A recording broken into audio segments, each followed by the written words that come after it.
جی، میں نے یہ نہیں کہا جو آپ نے کہا کہ تعداد ہزاروں میں ہے، میں نے کہا کہ جو اس کی ایکچول تعداد ملک میں کتنی ہے اس کا کوئی پتہ نہیں ہے ہمیں کئی سو بھی ہو سکتے ہیں، ہزار بھی ہو سکتے ہیں، زیادہ بھی ہو سکتے ہیں۔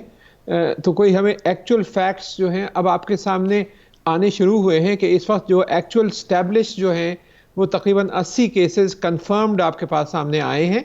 اور اس کی جو ملٹیپلیکیشن کی رفتار اس طرح کی ہے کہ یہ ہر 2 روز میں دگنا ہو رہا ہے۔ تو اگر آفیشیل فگر لیں، اگر آج 80 ہیں تو کل 160 اور پھر اس کے بعد 400 اور پھر 800، اس طریقے سے ہر 2 روز بعد یہ دگنا ہوتا جا رہا ہے۔ تو اگر آفیشیل فگر بھی لیں تو بہت جلد یہ ہزاروں میں پہنچ سکتا ہے۔ ان آفیشیلی کتنے ہیں کچھ پتہ نہیں ہے، کیونکہ یہ کافی حد تک ہو سکتا ہے پھیل چکا ہو اور ہمیں کوئی پتہ نہیں ہے کہ ایکچول فگرز کیا ہیں ٹھیک ہے، آل رائٹ ڈاکٹر اس صاحب، آپ یہ وقت۔ کہہ رہے ہیں کہ بڑی تیزی سے ڈبل ہو رہے ہیں، اس کی سیویریٹی ڈیلٹا ویریئنٹ سے زیادہ ہے؟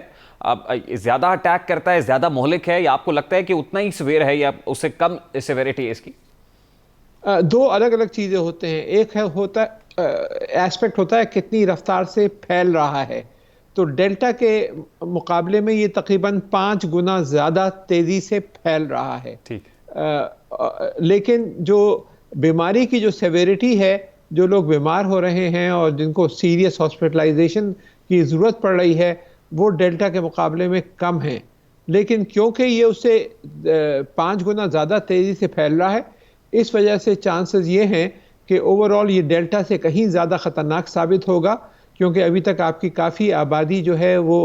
ویکسینیٹ نہیں ہوئی، اور آپ کے اگر یہ اسی رفتار سے پھیلتا رہا تو پھر آج سے کوئی 3 سے 6 ہفتے کے درمیان، 3 ہفتے اور 6 ہفتے کے درمیان آپ کے ہاسپٹلز پہ بہت زیادہ پریشر پڑنا شروع ہو سکتا ہے۔ یہ ڈیپینڈ کرتا ہے کہ ہمارا سمارٹ کنٹرول کی پالیسی کتنی کامیاب رہتی ہے اور کس حد تک ہم اس کو کنٹرول کر پاتے ہیں۔ ڈاکٹر صاحب، جس وقت اومیکرون کا پہلا مشتبہ کیس رپورٹ ہوا تھا تو اس وقت بھی NIH اسلام آباد کو کافی وقت لگا اس کی جینوم سیکوینسنگ کے حوالے سے، تو وہی کووڈ PCR جو اس سے پہلے کے ویریئنٹس پر کارگر تھا، اسی کووڈ PCR کے ذریعے سے اس کو ڈیٹیکٹ بھی کیا جا سکتا ہے؟ آپ کو لگتا ہے کہ اس کے لیے کوئی different mechanism, different genome sequencing ہوگی اور اس کے بعد یہ سامنے آئے گا کہ کون سا ویریئنٹ ہے؟ اس کی کٹس الگ ہوتی ہیں جن کے کٹ سے یہ ڈیٹیکٹ ہوتا ہے۔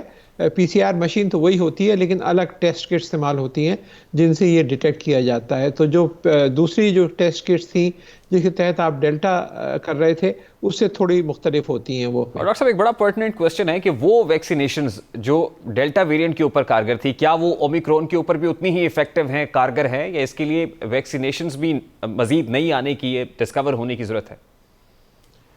جو ویکسینیشنز ہیں جو سب سے زیادہ کارگر جو تھیں، وہ جو اوریجنل چائنیز کووڈ-19 جو آیا تھا اس کے خلاف ڈیولپ ہوئی تھیں، اور سب سے زیادہ افیکٹو اس کے خلاف تھیں۔ پھر جیسے جیسے دوسرے ویریئنٹس آتے گئے، جس میں بیٹا، گاما اور پھر ایپسلون وغیرہ، تو یہ کم ہوتے گئیں، اور ڈیلٹا جو ہے پھر اس کی کارکردگی کم ہوتی گئی، اور ایک حد تک کارکردگی رہی۔ تو ڈیلٹا کے خلاف بھی ایک حد تک کارکردگی ان ویکسینز کی ہے، لیکن یہ ریکمینڈ کیا جا رہا ہے کہ بوسٹر ڈوز لگائیں آپ، تاکہ آپ کہ یہ اپنی کارکردگی ایک حد تک قائم رکھے۔ لیکن کیونکہ یہ شیپ اس کا تبدیل ہو چکا ہے، اس کی جو سٹرکچر ہے وہ تبدیل ہو چکا ہے، اس وجہ سے آپ اس کی ویکسینز کی کارکردگی اتنی نہیں ہے، پروٹیکشن اتنی نہیں ہے، اور نئی جو ویکسینز کی آپ بات کر رہے ہیں اس کو بننے میں تو 1.5 سال لگتا ہے، اور یہی بڑا مسئلہ ہے کہ یہ اپنا شیپ تو ہر ہفتے 2 ہفتے بعد تبدیل کر رہا ہے، اور جو ڈومینیٹ ہے وہ سامنے آتا جا رہا ہے، اور ویکسین جو ہے اس کو جو ڈیولپ کرنے میں آپ اس کے خلاف آج اگر ویکسین ڈیولپ کرنا شروع کرتے ہیں تو وہ ویکسین اپروو ہو کے مارکیٹ آنے میں 1 سال لگے گا۔ 1 سال کے اندر پتہ نہیں کتنی دفعہ یہ اپنے شیپ تبدیل کر چکا ہوگا اور کس حد تک وہ ویکسین کامیاب رہے گی۔